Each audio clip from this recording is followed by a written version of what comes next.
Hello viewers, আসসালামু আলাইকুম, welcome back to my channel. তো আপনারা সবাই কেমন আছেন? আশা করি ভালো আছেন। তো ভিউয়ার্স, আমি আমার গত ভিডিওতে শেয়ার করেছিলাম গাড়ির ড্যাশবোর্ডে যে মিটার থাকে, তো এই মিটারের যে বিভিন্ন ধরনের বাতিগুলো আছে, এই বাতিগুলো সম্পর্কে আপনাদেরকে ধারণা দেওয়ার চেষ্টা করেছিলাম। তো সেখানে আমি বলেছিলাম গাড়ির যে ডিজিটাল মিটার আছে, তো এই ডিজিটাল মিটার সম্পর্কে আমি পরবর্তীতে একটি ভিডিও নিয়ে আসবো। তো আমার এই ভিডিওতে আমি আলোচনা করব গাড়ির ডিজিটাল মিটার সম্পর্কে, বিস্তারিত আপনাদেরকে বোঝানোর চেষ্টা করব। তো ভিউয়ার্স, আমি আমার গত ভিডিওতে শেয়ার করেছিলাম আসলে গাড়ির এই যে মিটার, তো এই মিটারের যে এই বাতিগুলো জ্বললো, তো এই বাতিগুলো সম্পর্কে আপনাদেরকে বিস্তারিত একটা ধারণা দেওয়ার চেষ্টা করেছিলাম। তো সেখানে আমি বলেছিলাম যে এখানে যে ডিজিটাল মিটারটি আছে, তো এই ডিজিটাল মিটারটি সম্পর্কে আমি পরবর্তীতে একটি ভিডিও নিয়ে আসবো। তো এখানে দেখতে পাচ্ছেন এটা হচ্ছে ডিজিটাল মিটার, আর এখানে যে দেখতে পাচ্ছেন একটি কাঁটা দেওয়া আছে, তো এটা হচ্ছে আপনার গাড়ির যে স্পিড মিটার। তো এই স্পিড মিটার আপনারা যখন গাড়িটি ড্রাইভ করি, তো ড্রাইভ করার সময় যে আমরা গাড়িটি কত গতিতে চালাচ্ছি, তো এইটাই হচ্ছে এখানে দেখা যায় যে আপনার গাড়িটির স্পিড কত আছে, এটা হচ্ছে এখানে শো করে। আপনি যখন যে গতিতে গাড়ি চালাবেন তখন সেটাই শো করবে। আর এখানে নিচে দেখতে পাচ্ছেন এখানে আছে 10টা 14, তো এটা হচ্ছে ঘড়ির কাঁটা। তো ঘড়ির কাঁটা নিচে এখানে দেখতে পাচ্ছেন এটা হচ্ছে আপনার গাড়ির যে সর্বমোট আপনার গাড়ির শুরু থেকে এই পর্যন্ত কত কিলোমিটার চলেছে সেটা দেয়া আছে। এখানে হচ্ছে অডিও মিটার, তো এটা হচ্ছে আপনার গাড়ির শুরু থেকে এই অবধি কত কিলোমিটার চলেছে সেইটা। আর এইখানে উপরে এই মাঝখানে যেটা দেওয়া আছে এটা হচ্ছে আপনার গাড়ির যে তেলের যে মিটার আছে, তো এই তেলের মিটার। আমাদের এখানে তেলের মিটার নাই, তো এটা ডিজিটাল মিটার। তো এখানে যে দাগ দাগ দেখতে পাচ্ছেন, দুইটা দাগ দেওয়া আছে, তো আমাদের গাড়িতে 2 দাগ তেল আছে। তো এখানে মোট 8টি দাগ থাকে, তো আমার 2 দাগ তেল আছে।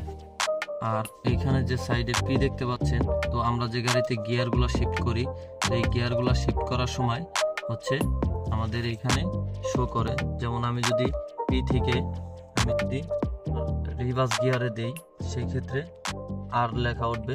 তো এখন আমাদের গাড়িটা আর লেখা উঠছে, তো আর যখন উঠে তখন আমরা আমাদের গাড়িটা পিছন দিকে দেই। আর এর পরে হচ্ছে আপনার এন হচ্ছে আমরা জ্যামের মধ্যে অনেক সময় ড্রাইভে থেকে নিউট্রালে দিয়ে দিই, সেই ক্ষেত্রে এন থাকে, এবং এই এনে আমরা গাড়িটি স্টার্ট করতে পারি। তো এনে থাকাকালীন আপনার গাড়ির চাকার সাথে এবং গিয়ার বক্সের সাথে কোনো কানেকশন থাকে না। তো আপনার গাড়িটি চাকা 2 দিকেই রোটেট করা যায়, সামনের দিকেও রোটেট করা যায়, পিছনের দিকেও রোটেট করা যায়। এই হচ্ছে মূলত এন গিয়ারটি। তারপর হচ্ছে এখানে দেখতে পাচ্ছেন ডিতে দিয়ে আমরা গাড়িটি ড্রাইভ করি।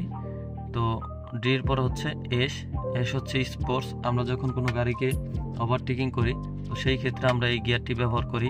অনেকেই করেন, অনেকেই করেন না। তো এটা প্রয়োজন সাপেক্ষে, আমার যদি প্রয়োজন হয় আমি করি, যদি প্রয়োজন না হয় তাহলে করি না। তো এই এস গিয়ারটি আপনাকে ইনস্ট্যান্ট একটু পিক আপ দেয়। তো তারপর হচ্ছে বি। তো এই বিটা আমরা হচ্ছে বিভিন্ন ধরনের ঢালু জায়গায় ইউজ করি, এবং যেখানে আমাদের গাড়িটি মানে কম গতিতে শক্তির প্রয়োজন হয়, সেই ক্ষেত্রে এই বি গিয়ারটি ব্যবহার করি। দেখা গেছে কোনো ঢাল বা কোথাও যদি আমাদের গাড়িটা আটকে যায়, তখন এই বি গিয়ারটি ব্যবহার করি। তো এটা হচ্ছে মূলত আপনার গাড়ি যে গিয়ার শিফট করে, এই গিয়ার শিফটিংটা এখানে দেখায়।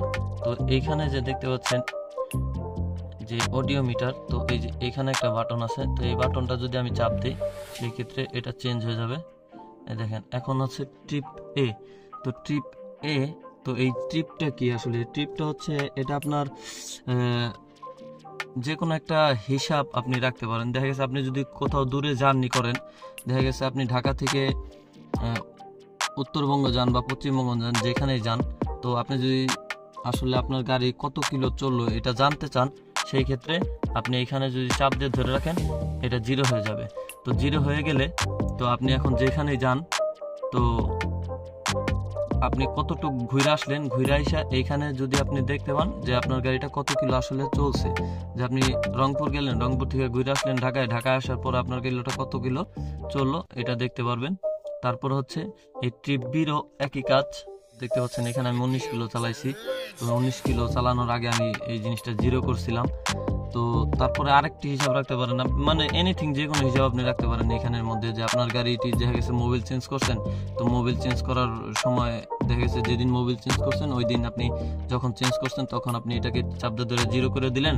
পরবর্তীতে আপনার গাড়িটা দেখা গেছে অনেকে 4000 কিলো, অনেকে 5000 কিলো পরপর মোবিলগুলো চেঞ্জ করে। তো আপনি এই জিনিসটা দেখা গেছে আপনার মনে নাও থাকতে পারে, সেই ক্ষেত্রে এটা 0 করে দিলে, যে যেমন ট্রিপ এ তে রাখেন বা বি তে রাখেন, যে এ তে আমি মোবিলটা রাখছি, যে এত কিলোতে আমি মোবিল চেঞ্জ করছি, এত কিলো চলছে, আমার মোবিল চেঞ্জ করার সময় হয়ে গেছে বা হয় নাই, তো এটা আপনি বুঝতে পারবেন। তো এই ছিল ট্রিপ এ বির কাজ। তারপরে এখানে দেওয়া আছে এ দিয়ে, তারপরে সবগুলো আছে 0। তো এখানে আমার গাড়ির যে অটো ফিচারটি আছে, আমি আমার এর আগেও কিছু ভিডিও দিয়েছিলাম। তো এই যে এখানে দেখতে পাবেন 2টা লাইট জ্বলবে, এই যে এই লাইটগুলা। তো এটা হচ্ছে আমার গাড়ির অটো ফিচার। তো এই অটো ফিচারের সুইচটা হচ্ছে যে এখানে।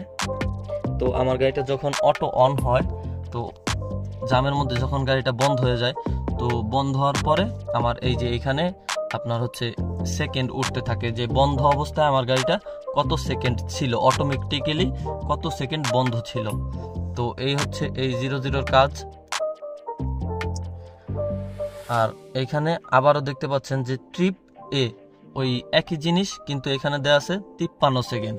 মানে হচ্ছে আমার গাড়িটা লাস্ট যে অটোমেটিক্যালি বন্ধ হয়েছিল, তো বন্ধ হওয়ার পরে 53 সেকেন্ড পর আমার গাড়িটা যে কোনোভাবে স্টার্ট হয়েছে। যেমন গাড়ির যদি প্রয়োজন হয় গাড়ি অটোমেটিক্যালি একাই স্টার্ট নিয়ে নেয়, অথবা আমার যদি প্রয়োজন হয় তখন আমি দেখা গেছে গাড়ির যান্ত্রিক যে কোনো জিনিস, যেমন আপনার স্টিয়ারিং, অ্যাক্সিলারেটর, ব্রেক প্যাডেল এবং গিয়ার লিভার, তো এগুলা যদি আমি নাড়াচাড়া দিই, দেখা গেছে আমার জাম ছেড়ে দিছে, তো আমি ড্রাইভে লাগাই দিলাম, নিউট্রাল থেকে ড্রাইভে লাগাই দিলে গাড়িটা স্টার্ট হয়ে যাবে, অথবা স্টার্টিংটা হালকা ফলস করলে স্টার্ট হয়ে যাবে। তো লাস্ট এই 53 সেকেন্ড আমাদের গাড়িটা অটোমেটিক্যালি বন্ধ ছিল। তারপরে যেটা আসছে এটা হচ্ছে আপনার গাড়ির টেম্পারেচার হচ্ছে এখন বর্তমান আছে 32 ডিগ্রি সেলসিয়াস, মানে এখন আমার গাড়ির মধ্যে 32 ডিগ্রি সেলসিয়াস টেম্পারেচার চলতেছে। তারপরে ডট ডট দেখতে পাচ্ছেন যে dash dash dash KM L। তো এটার কাজ হচ্ছে আমরা যখন গাড়িটা চালাই, তো এই চালানোর সময় আপনার গাড়ি রিসেন্ট, মানে আপনি গাড়ি চালাচ্ছেন, তো ওই গতিতে এবং আপনার এক্সিলারেটরের RPM অনুযায়ী আপনার গাড়িটা কত কিলোমিটার চলতে পারে এর একটা উদাহরণ দেওয়ার চেষ্টা করে গাড়ি। দেখা গেছে আপনি গাড়ি চালাচ্ছেন, তো এই চালানো অবস্থায় যখন মানে লাইভ, ঠিক আছে, যখন যেই গতিতে যতটুক যাইতে পারে, তো ও অতটুকুই ধারণা দেওয়ার চেষ্টা করে আপনার। আর এটা সবসময় লাইভ চলে, দেখা গেছে আপনার গাড়িটা রানিংয়ে আছে, কিন্তু আপনি যদি অ্যাক্সিলারেটর ছাইড়া দেন, সেই ক্ষেত্রে এটা আপনার 99.9-এ চলে যাবে, মানে আপনাকে দেখাবে যে আপনার এই গতিতে আপনি যদি RPM না রাখেন বা এইভাবে যদি গাড়ি চলে যে এতটুকু যাইতে পারে, তো এরকম একটা ধারণা দেওয়ার চেষ্টা করে আর কি গাড়ি আপনাকে। তো এই ছিল মূলত আপনার ডিজিটাল মিটারের যে নির্দেশনা, এই নির্দেশনা সম্পর্কে আমি আপনাদেরকে বিস্তারিত ধারণা দেওয়ার চেষ্টা করলাম। তো আমি যতটুকু বুঝি ততটুকু বোঝানোর চেষ্টা করলাম আসলে। আর আপনারা যারা সিনিয়র আছেন আমার এই ভিডিও দেখতেছেন, আমার এই ভিডিওর মধ্যে কোথাও কোনো ধরনের ভুল থেকে থাকলে আপনারা অবশ্যই আমাকে কমেন্টস করবেন। আপনাদের করা সেই কমেন্টস থেকে আমি শিক্ষা নেওয়ার চেষ্টা করব। শিক্ষার আসলে কোনো শেষ নেই। আসলে আমি ভিডিওগুলো তৈরি করি, যারা নতুন আছেন তারা গাড়ি সম্পর্কে কিছুই বুঝেন না, দেখা গেছে আমার এই ধারণা থেকে তারা যদি কিছু বুঝতে পারে, সেই ক্ষেত্রে তারা যখন গাড়ি চালাবে তাদের জন্য এই বিষয়টা জানা থাকলে তখন তারা একটু কমফোর্ট ফিল করবে, তাদের জন্য বিষয়টা অনেক সহজ হবে। তো ভিউয়ার্স, আমার এই ভিডিওটি যদি আপনাদের ভালো লেগে থাকে তাহলে লাইক, কমেন্ট, শেয়ার অবশ্যই করবেন এবং আমার এই চ্যানেলটি সাবস্ক্রাইব করে পাশে থাকা বেল আইকনটি বাজিয়ে দিবেন, তাতে করে আমি আমার চ্যানেলে যে নিত্য নতুন গাড়ি সম্পর্কিত বিভিন্ন ধরনের টিপসগুলো তুলে ধরি, তো এই ভিডিওগুলোর নোটিফিকেশন সবার আগে পেয়ে যাবেন।